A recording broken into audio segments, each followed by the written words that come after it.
All right, so here's why your calorie deficit isn't working and you're not losing weight. It's honestly really a simple answer, and it comes down to one of three things.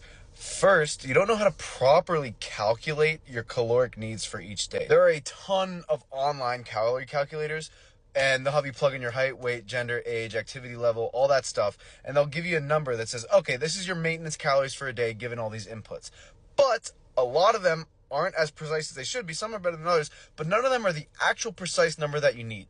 So for example, let's say you put in your information, it says your maintenance calories for any given day is 2,000 calories. So the way you can check if those 2,000 calories that calculator gave you is your actual maintenance calories is you weigh yourself, and then for a week straight you eat exactly 2,000 calories, and at the end of the week, if you are the same weight, those 2,000 calories that the calculator gave you are your maintenance calories. If you lose weight, then that 2,000 calories is above your maintenance. And if you gain weight, the 2,000 calories is below your maintenance, okay? The second reason why your calorie deficit might not be working is because you're no longer in a calorie deficit. So if you're eating in a calorie deficit for a month, you're going to lose weight over that month. And then you're eventually going to reach the point where your new maintenance calories is the same amount of calories that you've been eating where you thought you were in a deficit. So then you're now going to have to decrease the calories more to continue to lose weight. And the last reason why your calorie deficit isn't working is by far the most common amongst all people and my clients is you don't know how, or you are not properly tracking the food you eat. You don't know how to weigh your food properly, okay?